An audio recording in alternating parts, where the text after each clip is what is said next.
Bonjour tout le monde, je vous retrouve après une petite période d'absence, mais qui était nécessaire pour moi, pour profiter de la vie tout simplement, et puis me détacher un petit peu de tout ce qui est cette spiritualité, parce que arrivé à un moment donné, on n'a plus du tout la même vision de ce qui se passe autour de nous, et, et on s'en détache tout simplement. Voilà.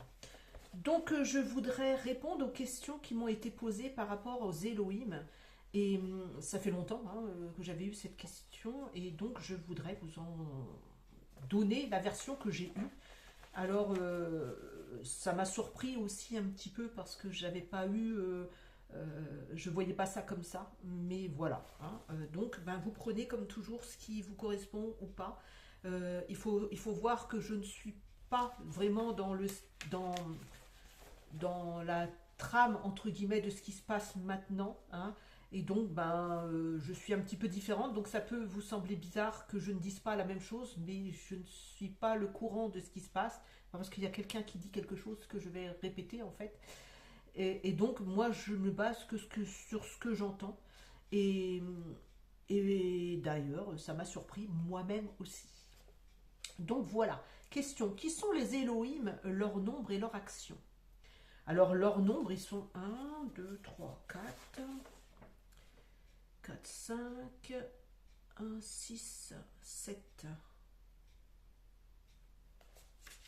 8, 9, 10, 11, 12, 12, 12, je crois. Ouais, alors donc 12, je pense. Et répartis, c'est eux qui sont venus réinstaller les humains, entre guillemets. Donc on peut penser que ce sont des êtres, je les voyais comme des sages, dont effectivement, ce sont des sages de la 12e dimension, le plus beau palier de ces sphères. Comme je vous avais dit, il y a des sphères, des paliers, et donc le plus haut c'est 12, et eux ils font partie de cette 12e densité ou dimension, ou voilà. Leur rôle est de générer la bonne onde avec laquelle ils sont reliés. Alors, qui étaient ceux, ça va vous surprendre, mais voilà ce qui m'a été dit. Thoth. Alors lui, c'est une énergie négative. Moi, il faut savoir il y a des énergies négatives et positives, mais pas dans le sens du bien ou du mal. C'est simplement parce que je pense que c'est les hommes qui sont chargés en négativité et les femmes en femelle, comme la prise mâle et femelle en fait. C'est simplement, voilà, je voulais dire ça, c'est une énergie, c'est une fréquence. Ça n'a rien à voir avec l'homme ou la femme, c'est simplement une fréquence. Alors il faut des fréquences négatives et des fréquences positives pour que tout fonctionne. Et justement, Thoth, et c'est une fréquence négative, on va dire. Thoth n'est pas à proprement parler celui qui régit le passage du monde vivant au monde des morts. Il est là pour réguler et harmoniser le monde animal. C'est pourquoi il était dessiné avec une tête d'ibis. Alors ça, c'était découverte pour moi aussi. Quand j'avais vécu une expérience avec Thoth, où je me voyais dans un sarcophage, en fait, c'est parce qu'il voulait m'exprimer, c'est ce que j'ai compris après, il voulait simplement dire que je retire, je meurs en fait de mes anciennes croyances pour renaître avec d'autres connaissances. Todd, c'est ça en fait, c'est le passage de la mort, c'est qu'on enlève tous nos croyances du passé pour renaître avec des nouvelles expériences et pas des nouvelles croyances, mais des nouvelles connaissances. Et donc, c'est ça. Et moi, j'avais pas perçu ça comme ça. Comme quoi, on chemine, et on apprend au fur et à mesure. Et donc, justement, j'étais enfermée dans ce sarcophage où je me visionnais à l'intérieur et tout. En fait, c'est simplement parce que j'enlevais finalement tout ce qui a été engrammé ou programmé pour renaître avec de nouveaux programmes et de nouvelles connaissances pour vous les partager. C'est le but. Donc lui, c'est ça. En fait, c'est la pesée des cœurs, c'est que sur ce plan-là aussi, en fait, on a écrit sur lui que des choses qui ne sont pas vraiment réelles, en fait. C'est une nouvelle... moi, comme j'ai été à un moment donné, je lisais les livres aussi, donc j'ai été bercée par ce qui a été raconté dans les livres. Je ne vais pas me mentir. Mais maintenant que je me relie uniquement à ça, je ne me base plus sur les livres, j'ai d'autres informations. parce que finalement, tous les écrits qui ont été, c'est un peu à bilan, comment on pourrait dire, alambiqué, quoi. C'est faussé. Et nous, évidemment, on nous a transmis toujours ça. Et donc, on répète bêtement, mais c'est normal, en fait. Il faut bien arriver quelque part, il faut bien commencer quelque part. Donc, il est toujours actif, et tous d'ailleurs le sont, puisqu'il n'y a pas de mort, et qu'ils ont la faculté, de par leur fréquence très haute, d'apporter à ceux qui y sont reliés les fréquences nécessaires à cette harmonisation. Pourquoi alors autant de cruauté animale? Car l'humain, il s'est cru le roi du monde et a voulu avoir la main mise sur les animaux en les domestiquant. Il a détourné la fréquence qu'ils émettaient. Aussi, les chiens, les chats, les oiseaux, etc., n'avaient aucunement besoin des humains pour subsister. Ils avaient des clans définis et vivaient tous, comme par exemple les loups, les chevaux sauvages. Les plus grands prédateurs sur cette planète Terre, c'est l'humain, car il se croit le plus intelligent, alors qu'il est largement en dessous du niveau de fréquence des animaux. Ils ont leur règne et nous le nôtre, mais nous avons fait ingérence dans un règne. Nous avons créé une ingérence dans leur règne, en fait, en les domestiquant. Les chats se débrouillaient très bien, ils avaient leur instinct de survie, ils allaient chasser et tout est bien fait finalement. Les chats chassaient les souris, c'est pour ça qu'il y a des souris, des petits rongeurs, parce que ça donne de la nourriture à certains règnes. Et c'est comme ça, c'est bien fait en fait. Et donc, eux chassaient, et on ne doit pas les empêcher de chasser, mais on les a domestiqués, ils restent dans des appartements où ils n'ont plus cette notion de chasse, et donc ils sont complètement humanisés quelque part, alors qu'ils sont faits pour ça. S'ils viennent s'incarner en chat, c'est pour avoir ça. Après, il y en a qui ont des facultés plus élevées, et qui... Enfin, c'est tout un... Il y a tout plein d'expériences qui sont différentes, et on n'est pas là pour juger, mais...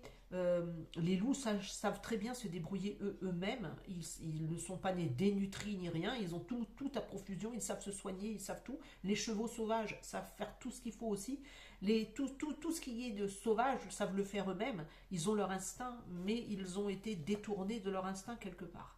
Et donc l'humain s'est cru le sauveur. Et en se pensant le sauveur, justement, ça a fait qu'il a détruit quelque part les règnes de l'animal. Parce que, en pensant justement qu'il y a de la cruauté, mais il y a de la cruauté partout. Le chat qui mange la souris, c'est de la cruauté. Le lion qui mange la gazelle, c'est la cruauté. L'humain qui tue des enfants, c'est de la cruauté. En fait, il y en a partout, dans tous les règnes, il y a de la cruauté. Et croire qu'il n'y a pas de cruauté, c'est faux, parce que nous sommes, il faut le répéter, sur un plan de dualité. Et il y aura toujours cette dualité sur ces plans. Il y aura toujours cette manifestation de dualité. Alors quand j'entends il faut se regrouper entre clans de familles d'âmes, mais même si vous vous regroupez à un moment donné avec des familles d'âmes, il y aura toujours un chef. Il y aura toujours un qui va vouloir être le chef. Parce que c'est cette dualité, et on est sur cette dualité. Donc après, il y a Métatron. Alors c'est celui qui harmonise toute la géométrie cosmotellurique. C'est cette géométrie qui est active sur tous les plans. Symétrie, équilibre, etc. Métatron est relié avec tous les éléments, car tous les éléments matière en fait, car cette géométrie est partout, que ce soit avec les minéraux, les végétaux, elle est partout et sur tous les plans, pas sur seulement le nôtre en fait. Il est partout. Après il y a Melchisédek. Alors c'est une énergie d'instructeur. Il est celui qui apporte les connaissances, le savoir sur entre autres la création. C'est le professeur plus plus plus. Sa fréquence est directive, droite, sans fioriture. Après, il y a Sandalphon. Alors, Sandalphon, c'est celui qui apporte la fréquence que nous définissons comme celle de l'amour. Énergie très puissante. Elle est là et partout. Après, chaque risette, puisque la pièce de théâtre se met en place et les personnages jouent leur rôle. Puisque lui, il va gérer ça en fait. Il y a Mélusine, représente l'harmonie, de la bonté, de la gentillesse, la douceur, une énergie très douce, transmise également à Marie, entre autres. Mélusine, c'est la clé. Ensuite, elle, c'est comme si tu étais la conscience mère pour Marie, en fait, c'est son atome quelque part. Mélusine, elle va envoyer sa fréquence à Marie. Marie, à Marie-Madeleine, à Isis. En fait, toutes ces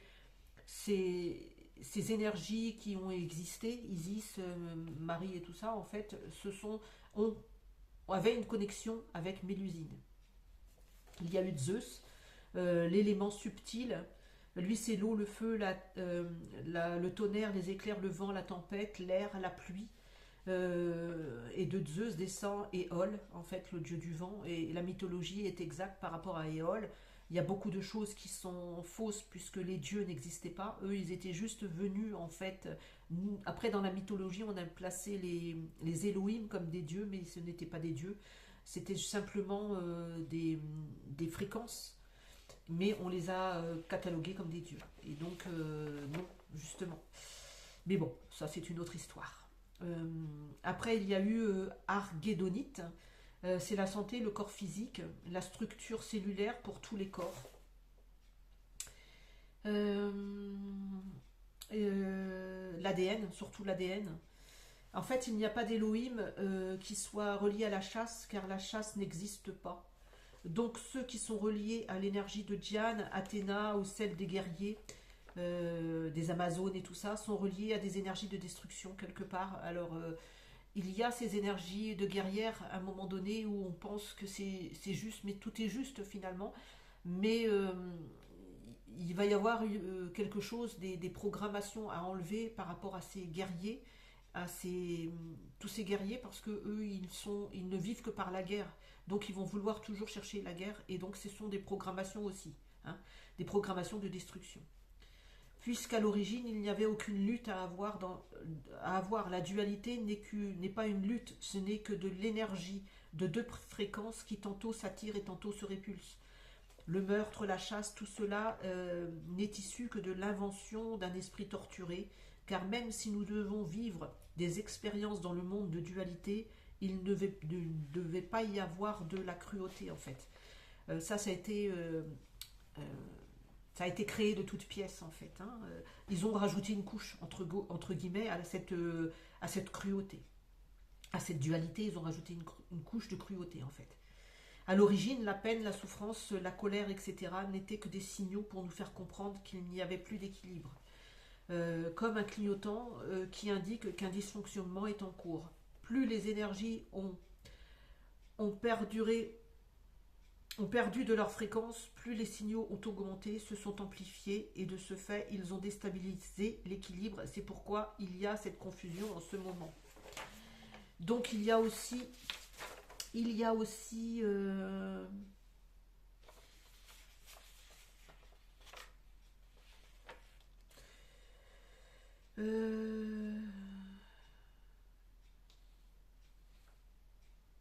je sais plus.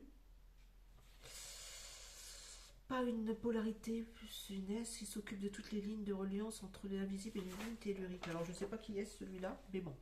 Il y a Adrécor, la polarité féminine. Il y a une polarité féminine aussi, mais je ne sais pas comment. Arès. Ah d'accord, je n'avais pas vu. Je vais mettre mes lunettes parce que là, je n'avais pas vu. En fait, c'est Arès. Tous ces noms-là, je ne les connaissais pas. Hein. C'est tout nouveau pour moi aussi. Arès qui s'occupe de toutes les lignes des reliances aux lignes invisibles, telluriques et magnétiques. Donc elle va gérer tout ce qui est ligne tellurique et magnétique. Il faut toujours ces énergies en fait. Hein. C'est une énergie positive. C'est le plus en fait, on va dire le plus. Alors, il y a Thoth, c'est le moins, Matatron, c'est le moins, Melchisedec, c'est le moins, Sandalphon, c'est le moins, Mélusine, c'est le plus, Zeus, c'est le moins, Arguédonite, c'est le plus. Il y a Arès, c'est le plus. Il y a Adrécor, c'est la polarité féminine, les couleurs, tout ce qui est relié à la colométrie, des êtres, des plantes, etc. C'est elle qui va qui va envoyer la fréquence des couleurs. Toutes les couleurs que vous allez voir, en fait, ça vient d'Adrécor. Andromède, qui n'est pas une planète et qui est l'ordre des places, une sorte de boussole qui régit les distances. Andromède, on l'a capté comme étant une planète, je crois, d'après ce qu'ils me disent en fait, mais c'est simplement l'ordre des places, une sorte de boussole. Voilà, c'est le moins. Et Alusia, qui est le plus, qui est un catalyseur du temps, de l'espace, du temps, qui est souvent en complémentarité avec Andromède. C'est une énergie à polarité féminine qui va être avec justement Andromède, qui est une énergie négative, donc la prise femelle avec la prise mâle en fait.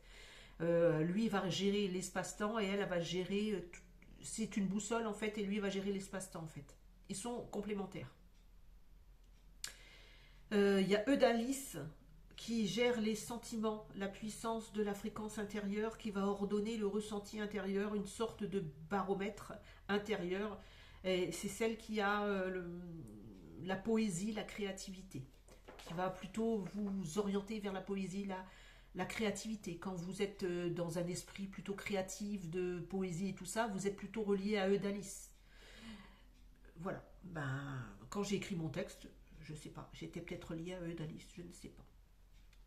Donc les noms des personnages ne sont que des interprétations pour que nous ayons une représentation d'un personnage, car en réalité il n'y a pas de nom juste des fréquences dont nous n'avons même pas encore capté toute leur teneur. Donc tout ça, c'est juste une représentation pour votre mental, comprendre qu'ils ont des noms. Hein. Évidemment, ces noms ne sont que là pour que vous compreniez, parce que notre mental, nous, il lui faut des noms, il lui faut une représentation, un archétype d'un pays, d'un humain ou d'une chose ou d'un animal ou d'une plante. Il faut toujours représenter avec une structure osseuse ou je sais pas, quelque chose comme l'humain en fait. Sauf que eux, c'est bien ce qu'ils m'ont dit, tout ça, ça n'existe pas en fait sur la 12e densité. Et d'ailleurs, je ne sais pas où est-ce que j'avais mis ça, mais il m'avait expliqué tous les plans, tout ce qui était les plans de surface. Alors je ne sais pas où c'est que j'ai mis ça, mais ça serait bien de le retrouver. Je vais mettre sur pause et je vais voir si je le retrouve. Donc voilà, j'avais dit que j'avais des choses supplémentaires à dire. J'avais un autre texte que je devais vous lire, mais je le ferai plus tard parce que celui-là, il est plus important parce qu'il vous donne justement.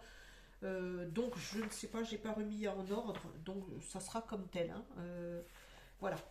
Alors, nous sommes, ce qu'il faut comprendre, c'est que nous n'existons pas vraiment, nous sommes une représentation d'un personnage. C'est pour donner la suite de ce que je viens de vous dire en fait. C'est parce qu'il me disait nous ne sommes pas des personnages et donc je voudrais justement vous indiquer la suite de ce qui m'a été dit. Ce qu'il faut comprendre, c'est que nous n'existons pas vraiment, nous sommes une représentation d'un personnage qui va jouer un rôle et qu'importe réellement le rôle qu'il va jouer, puisque tout cela n'est qu'une expérience, une particule à l'origine n'est rien. Ce n'est qu'une particule définie comme particule qui n'est composée que de fréquences, d'ondes, tout comme peut être l'onde qui envoie de la musique lorsque vous allumez la radio. Elle n'est que de l'onde, une fréquence. La particule à l'origine n'est composée que de fréquences avec une tassiture qui lui est propre, selon la composition qu'elle devra jouer.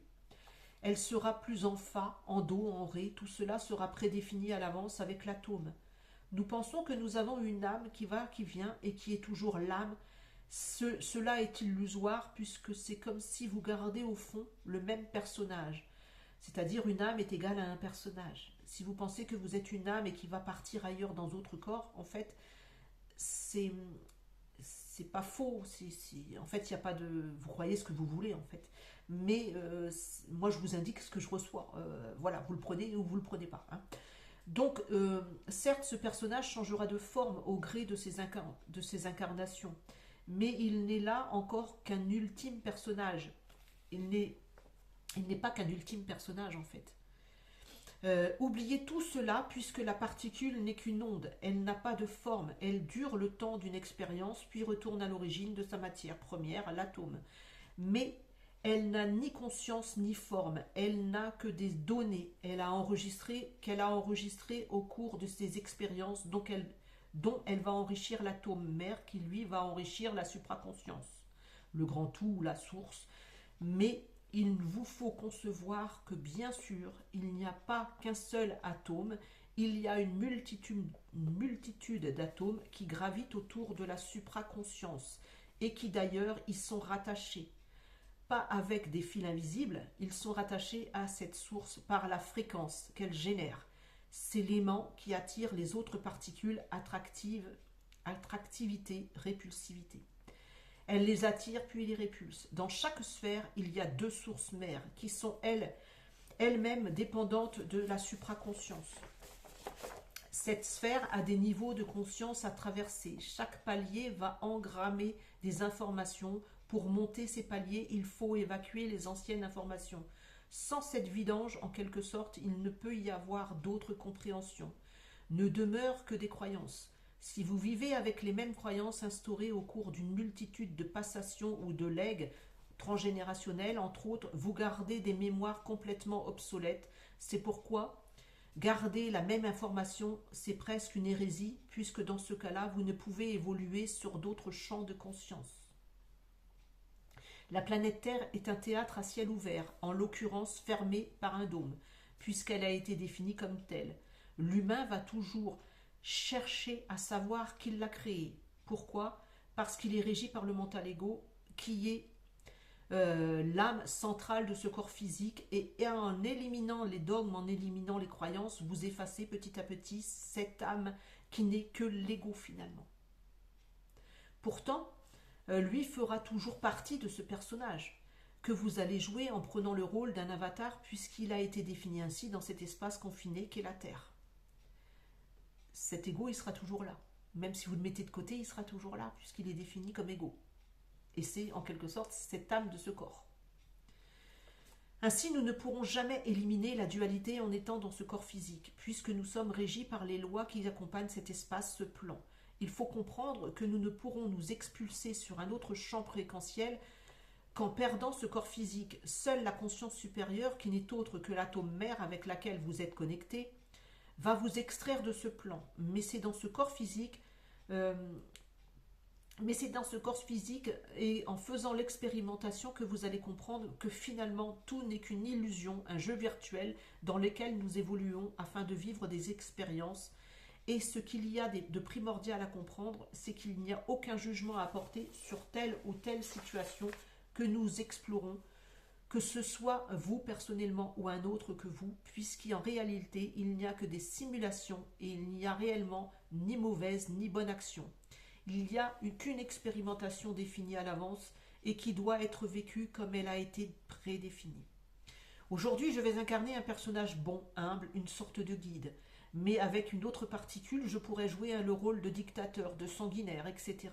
Puisqu'il faut comprendre là encore que ce ne sont que des simulations, des jeux de rôle prédéfinis, et qu'ils doivent être compris comme tels.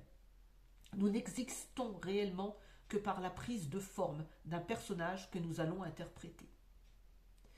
Nous n'existons réellement que par la prise de forme d'un personnage que nous allons interpréter. Lorsque nous nous identifions à ce dit personnage et que nous voulons absolument garder cette identité, c'est là que le bât blesse, puisque nous allons être dans la continuité de ce jeu de rôle. C'est ainsi que les situations seront de plus en plus complexes, jusqu'à ce que nous arrivions à nous connecter avec notre atome mère, qui lui nous donnera la clé pour nous sortir de ce bourbier, de cette roue d'enfermement, dans des cycles répétitifs, avec des lignées qui ne sont que l'ultime emprisonnement. Nous créons le monde dans lequel nous allons évoluer. Nous voulons un monde où nous vous projetterons des dracos, des reptiliens, des fourmis géantes, nous l'aurons. Nous voulons un monde où nous aurons une reliance avec les galactiques, nous l'aurons. Nous voulons un monde avec les dragons, nous l'aurons. Et cela à l'infini, puisque dans cette sphère qui a 12 niveaux, nous avons le pouvoir de manifestation. La Terre n'est qu'à un troisième niveau restreint, où nous vivons l'expérience dans la dualité. Sur le palier 4, vous vivrez l'expérience de la sans-forme, l'onde sans corps. C'est-à-dire, c'est ce qu'ils disent les entités qui, en fait, la mort, après vous passez dans une histoire. Alors là, c'est important. Alors, j'ai pas tout remis dans l'ordre, mais on va essayer de comprendre.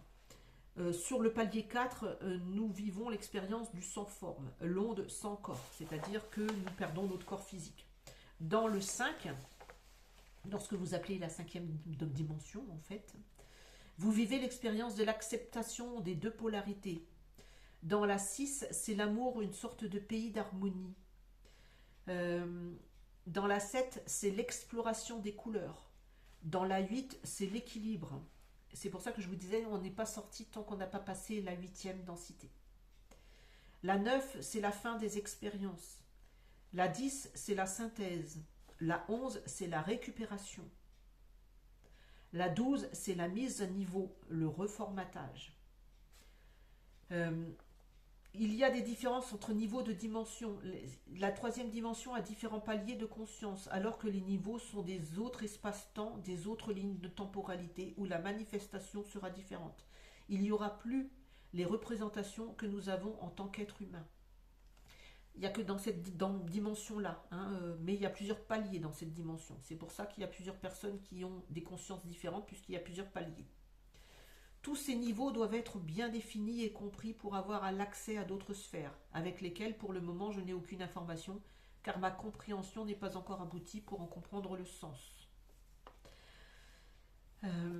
Quand j'ai fait l'expérience du grand tout, en fait, c'était juste pour m'informer que j'étais cette particule qui pouvait s'incarner dans n'importe quel corps, puisque j'avais été une fleur, j'avais été un aigle, et j'avais été tout, en fait. On me faisait voir que quand je retourne à la source, en fait, je peux prendre la forme de quoi que je veux, en fait.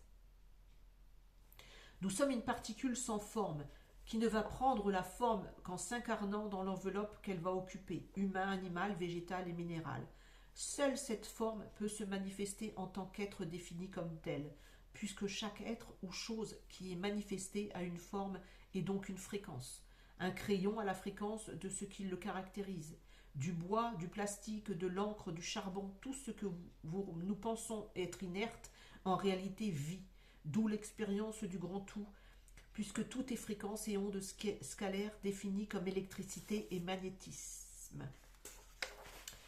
Tant que nous nous identifions à un personnage, quel qu'il soit, nous gardons son empreinte, sa texture, sa taciture. Il est donc primordial pour se libérer de ce personnage d'avoir conscience que nous ne sommes qu'un acteur avec un rôle à jouer pour un temps défini.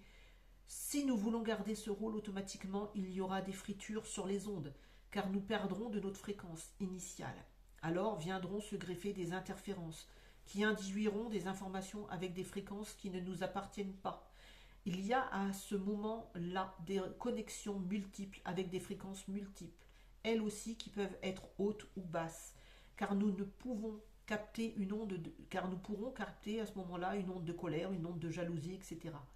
Toutes ces fréquences, qui sont bien évidemment les pièges de cette troisième dimension, c'est pourquoi d'ailleurs ce n'est pas une question de dimension à proprement parler, puisque sur cette troisième dimension, nous pouvons avoir des paliers différents. Donc, ceux qui pensent être en quatrième ou cinquième dimension sont finalement toujours en troisième dimension, mais avec une reliance à d'autres champs de fréquences. Pour sortir de cette troisième dimension, il nous faut aller jusqu'au huitième palier, car ces paliers font partie de cette dimension. Sorti de ce huitième palier, vous n'êtes plus emprisonné, vous commencez à être l'atome et plus la particule, mais il faut comprendre que l'atome est lui aussi une sorte de noyau qui est relié à la supraconscience. Une particule ne sera enrichie qu'en prenant forme. C'est comme ça qu'elle aura des protons, neutrons, électrons et des ions qui viendront l'alimenter. Et donc je termine avec ce que je devais vous dire. Par rapport à ça, je sais que c'est costaud, mais il fallait que je vous le donne. J'avais longtemps que j'avais ces informations qui étaient restées en jachère. L'emprisonnement de ce jeu, se délester de ce qui a été. Lorsque vous êtes dans cette réalité virtuelle, vous allez jouer un jeu de dualité nocif. C'est défini comme dualité, donc puisque nous on pense qu'il y a le bien et le mal. Bon, je relis. Lorsque vous êtes dans cette réalité virtuelle, vous allez jouer un jeu de dualité nocif. Pourquoi ? Parce que cette réalité est faussée par un aspect du bien et du mal. Cette réalité va donc influencer vos actes et vous diriger vers cette idée du bien et du mal. Je vous explique. Dans ce que nous appelons le grand tout, la supraconscience, il n'y a que de l'électricité avec deux pôles, positifs et négatifs. Car comme je l'ai auparavant expliqué, dans ces deux éléments de combustion, sans ces deux éléments de combustion, il ne peut y avoir de vie, de création. Tout cela vous a déjà été expliqué en long, en large et en travers. Rien de nouveau, si ce n'est que puisque nous avons été cloisonnés sur une densité de dualité, nous pensions qu'il nous faut vivre l'expérience de cette dualité. Et qui dit dualité dit bon et mauvais, bien et mal, etc. Alors que tout cela n'est qu'une sorte de piège de notre esprit physique qui n'est que le mental ego. Nous avons donc créé deux entités, le diable et le Dieu. L'un est bon et l'autre est mauvais. Mais pour comprendre ce qui s'ensuit, c'est qu'il faut que nous comprenions que tout cela n'est qu'une fausse interprétation. Puisque si nous pensons que deux entités s'affrontent en permanence, celles-ci le feront. C'est ainsi que nous allons entrer dans le jugement de ce qui est du bien et de ce qui est du mal. La dualité nous a été expliquée. C'est une expérience, une sensation vécue au travers de notre corps, charnel et rien de plus. Cette sensation ne doit être ressentie que comme un signal pour nous permettre de nous réajuster à besoin. Si nous pensons qu'il y a un diable et que tout ce qu'il génère c'est le mal, alors il y aura des situations similaires qui vont se déclencher. Si nous pensons qu'il y a un Dieu, la lumière, etc., nous allons vivre des situations qui s'y associent. Alors vous allez me dire, ouais, mais moi, je préfère être dans la lumière que dans l'ombre quand même. Certes, c'est plus lumineux, mais est-ce pour autant que c'est plus juste ? Trop de lumière ne met pas en évidence l'ombre. Ceux qui sont toujours dans la spiritualité à fond, en fait, vont être dans leur jugement, leur propre jugement, parce qu'ils vont se limiter à ne pas faire ceci, à ne pas faire cela. Et donc, c'est pas juste non plus. Ceux qui sont dans l'excès de religion, par exemple, vont vivre cette religion en excès. Et pourtant, ils pensent être dans la lumière. Et ceux qui sont dans l'autre énergie qu'ils appellent le diable ou le démon, ils vont vivre dans leur cruauté, parce qu'ils pensent que c'est la cruauté. Mais il n'y a pas de bien ni de mal, en fait. C'est simplement des personnages qui ont créé ce bien et ce mal, ce diable et ce Dieu. Les archontes n'existent pas. Ouais, je sais, mais c'est ce qui m'a été dit, donc je vous répète. Les archontes, ça, c'est une notion de bien et de mal. Et donc, quand vous retirez cette notion de bien et de mal, vous ne vivez que l'instant présent, c'est-à-dire que vous ne vous jugez plus. Parce que ce que vous faites, c'est pas ni bien ni mal, en fait. Ça doit être fait. Et tant que c'est fait, avec votre volonté de faire et dans la volonté de jamais nuire à qui que ce soit, c'est juste. Trop de lumière ne met pas en évidence l'ombre. Et oui, puisqu'à nous entendre, nous sommes le bien et les autres sont le mal. Alors que je répète qu'il n'y a qu'une sensation déclenchée par des croyances, des legs de ce bien et de ce mal. Et tant que nous n'acceptons pas que cela n'est en fait qu'un subterfuge, nous resterons coincés dans cette dite matrice imaginaire. Et nous vivons des expériences qui sont en similitude avec nos aspirations. Croire en un diable, croire en un Dieu, c'est identique, puisque c'est croire en une entité qui gère notre vie et qui fait ingérence dans notre vie.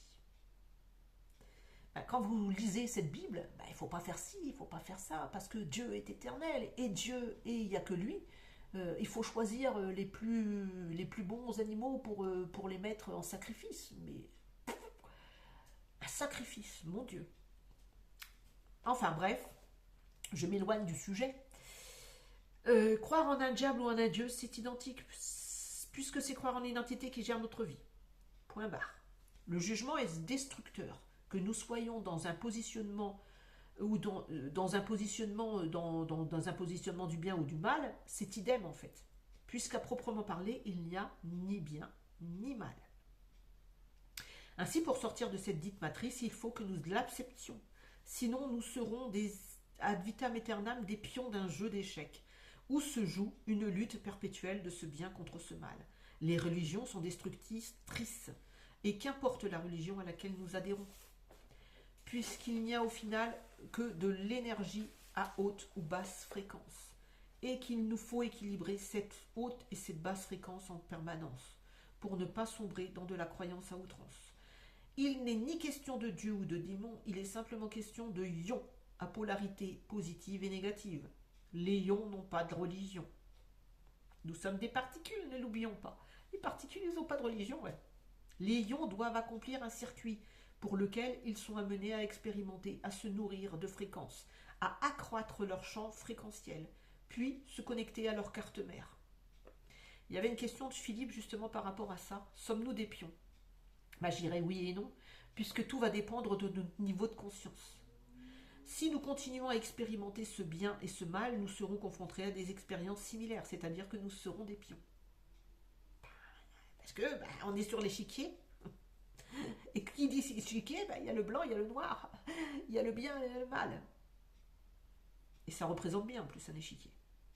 Si nous reprenons notre place originelle, d'être une particule qui vit une expérience, puis qui s'accroît par l'expérience, sans tomber dans les dérives sectaires, de croire en l'un plus qu'en l'autre, le piège, c'est d'être dans cette croyance de lumière et d'ombre.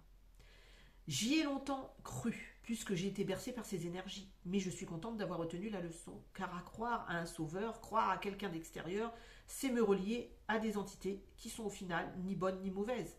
Elles ne font que leur job d'emprisonnement mental. Parce que je suis sur un plan de dualité. Lorsqu'on se libère de cette prison mentale, on comprend que ce que l'on vit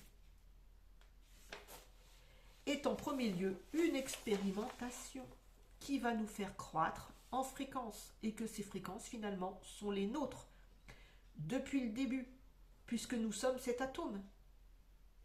Cet atome, au début, c'est nous. L'atome, il s'est dispatché en une petite particule qui va vivre l'expérience. Mais nous sommes l'atome. C'est comme dire que nous sommes Dieu.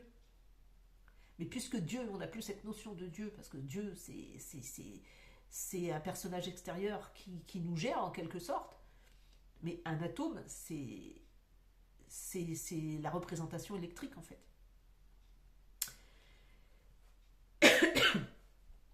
Nous sommes cet atome, dispatché en particules. Il n'y a pas de pion.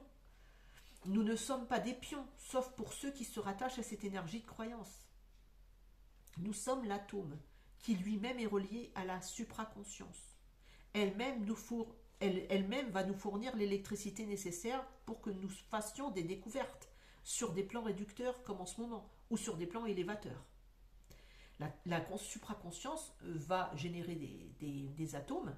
Ces atomes vont fournir l'électricité, mais en fait, c'est une centrale électrique qui va, tout ce qu'elle va recevoir comme information, à un moment donné, elle va nous le dispatcher.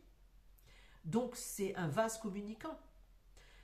On la sert, donc on n'est pas un pion en fait. Nous, on grandit par nos expériences, on vit des expériences, on engrange des informations, on dispatche nos informations, tout ça c'est remis à celui qui doit se servir de ces informations, et nous, à un moment donné, on est reformaté et on revit notre expérience et on va reformuler des informations.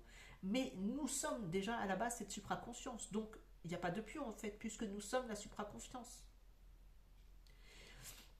Donc il n'y a pas de pion quelque part.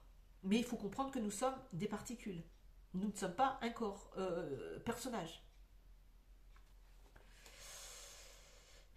Donc, tantôt, nous allons être sur des plans qui sont hauts, ou des moments, des plans qui sont bas. Et là, nous sommes sur un plan qui est bas.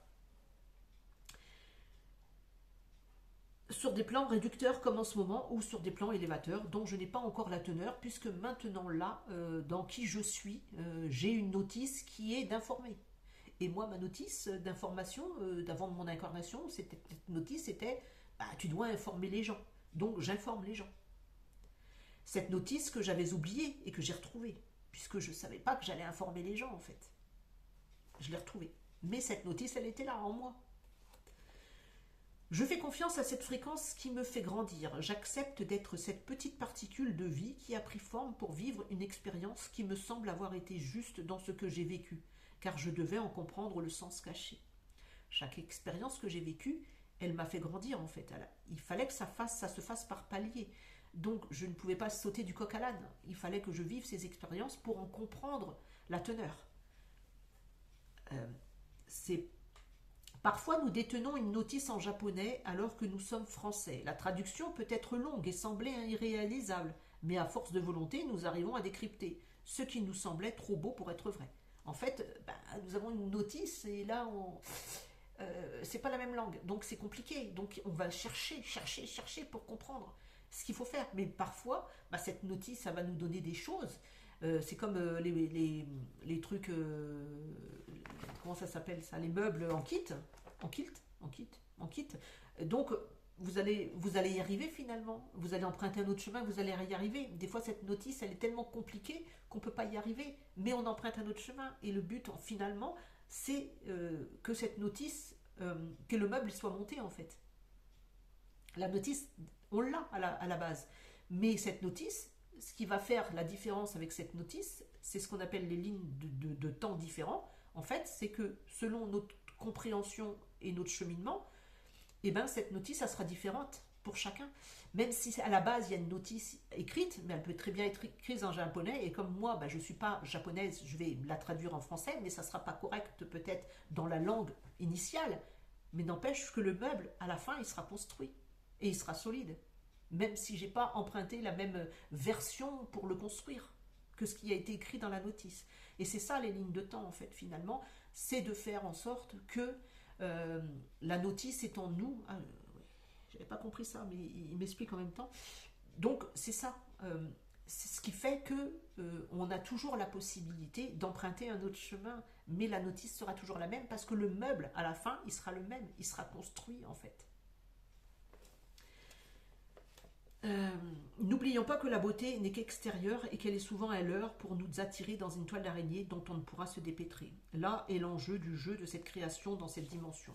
En fait, on vous fait croire beaucoup de choses, beaucoup de choses pour que ben, vous ne puissiez pas aller chercher la vérité quelque part. Si vous êtes avec les archanges et les anges, ben, vous donnez votre confiance à quelqu'un d'autre en fait, et alors qu'ils existent. C'est pas question de ne pas exister, c'est que ces fréquences, elles existent. Mais ce ne sont que des fréquences, ce ne sont pas des personnages.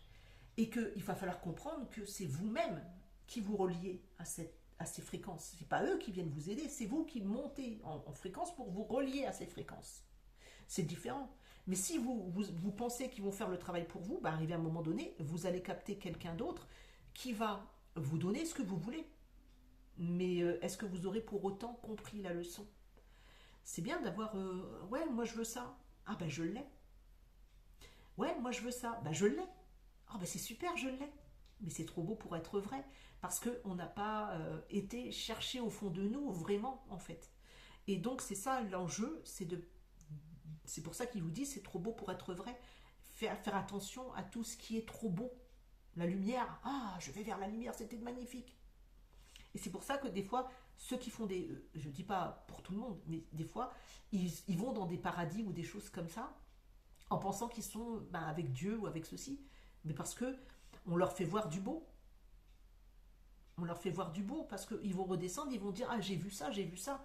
Et les gens vont être, ah, oh, bah ouais, bah on n'a plus qu'à attendre alors, parce qu'on sait que quand on va mourir, on va aller au paradis.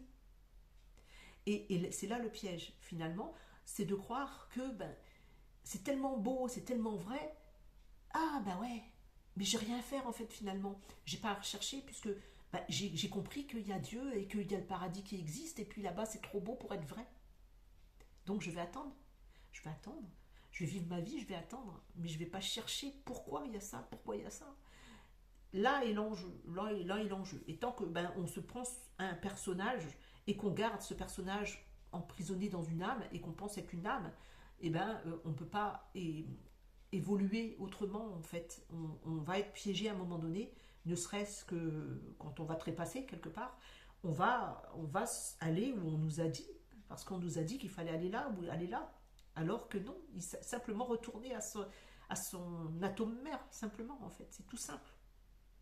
Parce qu'on va vous faire voir des belles choses pour que vous soyez attirés. Voilà, c'est ce que j'avais à vous dire. Ben voilà, merci à vous en tout cas. Merci de m'avoir écouté. Ben, comme toujours, hein, vous prenez ce qui vous correspond ou pas. Et puis, ben, prenez bien soin de vous. Profitez de la vie parce qu'on est quand même là pour vivre des expériences, pour, à la base, s'amuser quand même. Hein. Donc, profitez de la vie, même si vous avez un petit peu le cafard en ce moment parce que les énergies, elles sont un petit peu perturbées. Mais on peut s'extirper de tout ça. Hein. Créez, faites des créations, bougez, activez-vous et puis tout, voilà, détachez-vous de tout ça en fait. Voilà, en tout cas je vous embrasse, je vous souhaite un bon week-end, prenez bien soin de vous et des vôtres. Merci à vous, gros bisous, au revoir.